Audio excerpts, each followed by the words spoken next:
Hey guys, welcome.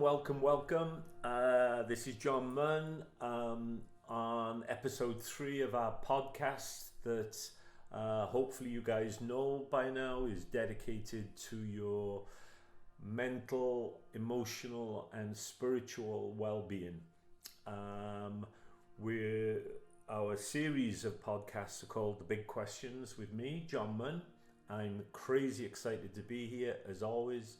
It's just such a gift for me to be able to share with you just some insight on what we're all facing on this journey that we call life. We're busy working away on our TikToks, getting our presence out there. The book is in its final edit, so that will be out fairly soon as well. The YouTubes are starting to go out, but right now this is episode 3 of the podcast and The Big Questions with John Munn. And this episode got driven very, very much by, we put a TikTok out last weekend, a few days ago, that was just titled, "What Does Your Inner World Look Like?" And massive shout out to everybody, absolutely thrilled and I don't want to say overwhelmed, but within a couple of days we were up close on 400,000 views. Tens and tens of thousands of loves and a couple of thousand questions. So it was, and that was all within about 3 days. So that kind of, on one hand, blew us away a little bit because it was such a massive response. But then on the other hand, it was very, very affirming that what we're talking about and what these podcasts are aimed at, there is a real need. Because if we were ending up in about 48 hours or so with a couple of thousand questions, that was pretty cool. It was pretty cool. So again, thank you so much for that. We're just thrilled that you guys are connecting with us on all these different levels. So let's dive in. Episode 3, Big Questions. What does your inner world look like?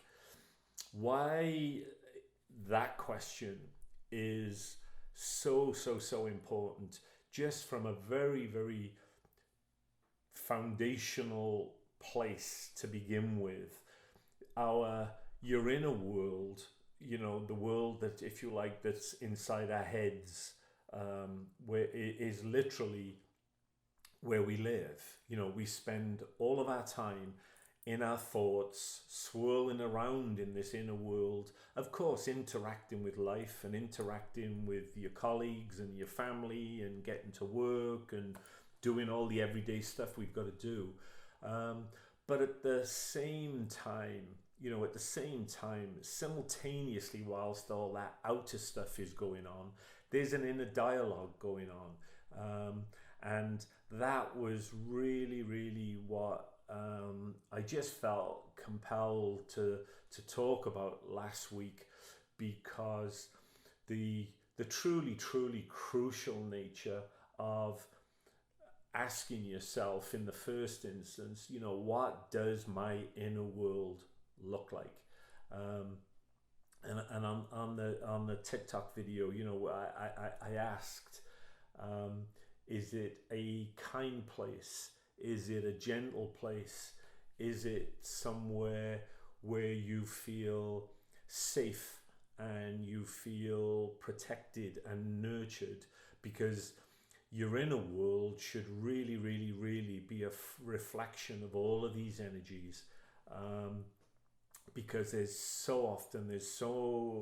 life can pull us around and take us off and take us in different directions. And before we know where we are, we're swirling around in some situation that very, very often can, in the first instance, it's inside of our heads. It's something has gone on. Maybe there could be conflict, or there could be some interaction with work, or the kids could be playing you up, or anything of a multitude of things that pull us off. So pull us out is probably a better way to do it, to explain it. So if this inner place, that where we all live, we all spend so much time. I really, really want to encourage you to cultivate this place, create a space, an inner world, a part of your inner existence that is kind and loving and restores you and replenishes you. And as we go through this episode of this podcast, we're just going to cover off some points on why this is important and some tools to help us cultivate this inner place. A lot of you guys were asked the question, what do you mean, John, by inner world? I don't know what you mean, John. So that was a beautiful reminder for me that we're all at various stages of our journey, and if you happen to be at a place where you're just beginning to explore the spiritual aspect of your life, I just wanted to take a moment to just honor that. It's absolutely beautiful that you're doing this inner work, because it will pay off. I mean, 1,000-fold beyond that, in the general direction and well-being of your life. But inner world, I mean, what is your inner world? I mean, again, thank you. Beautiful question.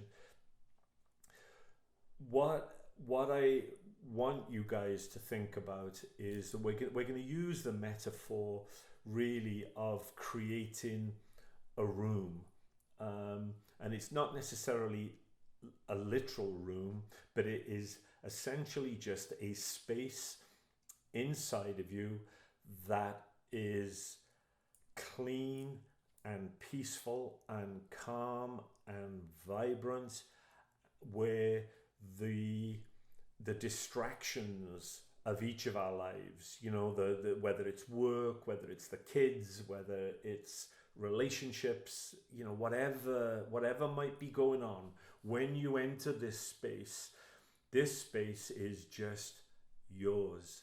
It's yours, it belongs to you, and this space that you're going to create is safe and calm and peaceful, and nothing outside can infringe on this space, because it's your space. Nobody can gate crash it. Nobody can burst in. It is a time and a space and a place that is purely for you and you alone, where you can just take the time to create an energy of self-love, self-care, relaxation, no stress, peace, calm, where all of the vicissitudes of life, if you like, are just not allowed into this space. I hope that metaphor is helpful to you, to just for those of you guys that were asking, what do you mean, John, by inner world? And so I'm just offering that as a metaphor that to help you guys structure it in your mind's eye of what it is we're talking about. Why is it important that we have this space, create this space? Now, I know a lot of what I just spoke about can feel a little bit lofty and convoluted and a bit theoretical almost, if you like.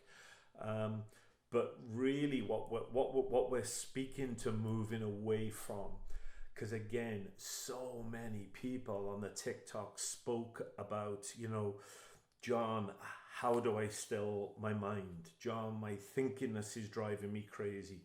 My thoughts are running away with me. So creating this space will teach you to stop doing those things on a habitual basis. People think, and I really want to smash this myth, because it is so incorrect. People think their thoughts control them.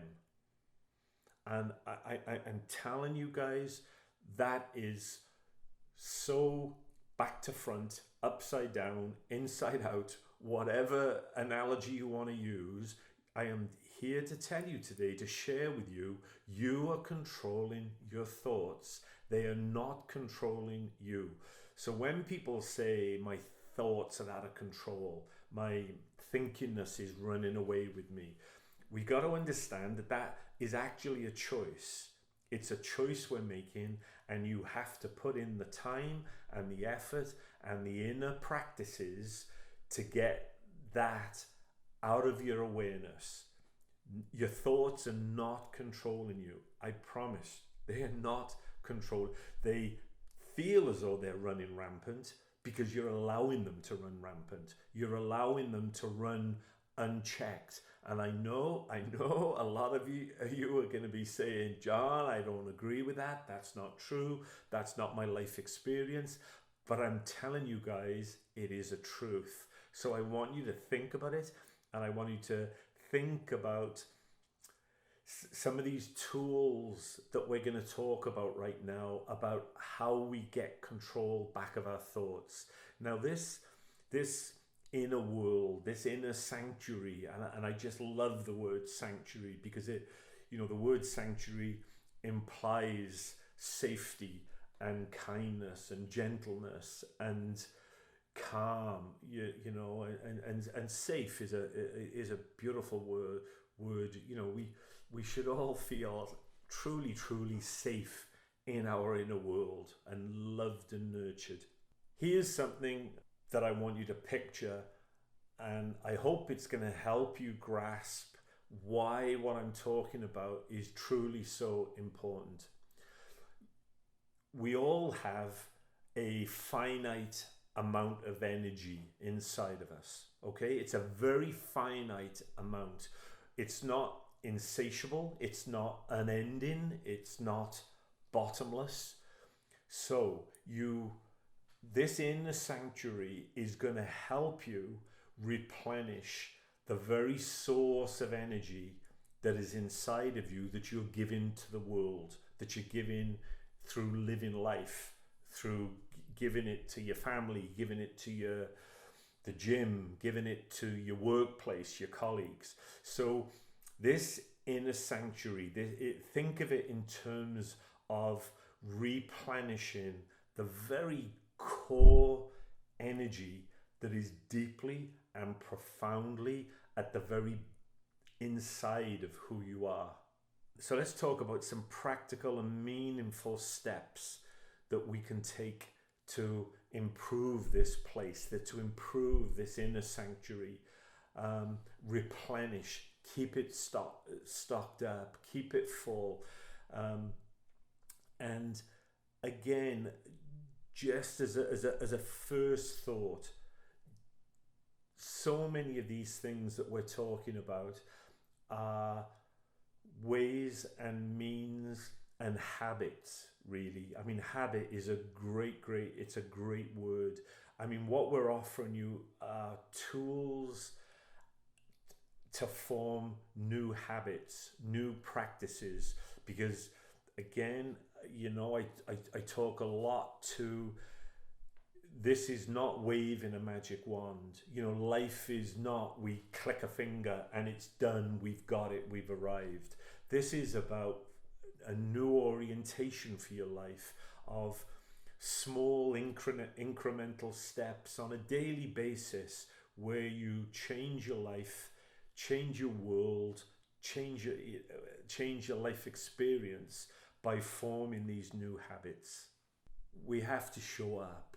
We have to go there and be prepared to put the time in, because your inner life, your inner world is truly an investment in you. So how could you it's like expecting some kind of return on an investment that you haven't put anything into the bank to begin with.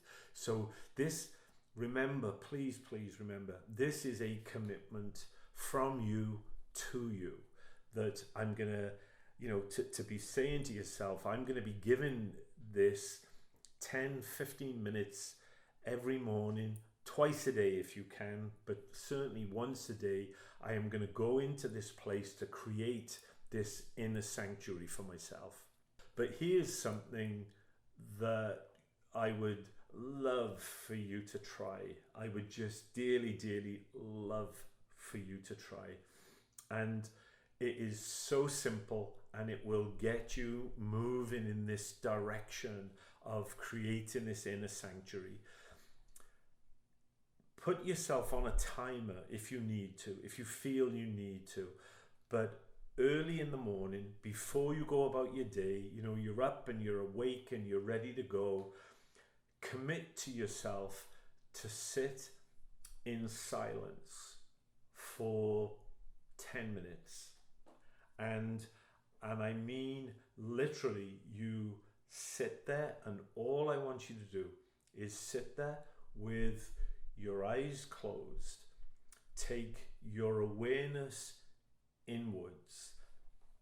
I want you to take your awareness into your heart space, to just, with your eyes closed, just gently feel what it's like to be inside of your heart space, and you just rest there. Just follow your breathing. As your chest rises and falls, just stay in your heart space, follow your breathing, just get real quiet, and just sit in the silence of your inner world. Because that, my friends, is where this whole inner journey begins. You have to be comfortable with silence. This art of meditation, this practice of meditation, and so many people said, how, exclamation marks, where, exclamation marks. So that's made us, take a look at, we're going to be coming up with, it's going to be both on the website and on our YouTube channel. We're going to be coming up with 2 or 3 guided meditations. They're going to be no longer than 10 minutes, maximum 10 minutes, that will just help you get into that space of inner calm and inner well-being, where you're truly creating and sitting in your own inner sanctuary. Okay guys, well, that's a wrap for podcast episode 3, The Big Questions with me, John Munn. We talked about our inner world and our inner sanctuary, and I truly hope that you found this information useful and helpful. And as always, I am just so thrilled and honored to be sharing your journey with you. And I'm just so incredibly touched that obviously our message is getting through and is touching so many of you guys. So we've got a book coming. The book will be out very soon. Please check that out on our website, and also follow us on YouTube, TikTok, all the social media stuff, because you've got access to all of this information we're sharing with you.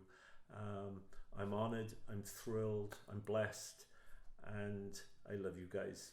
Thanks, and you have a wonderful week.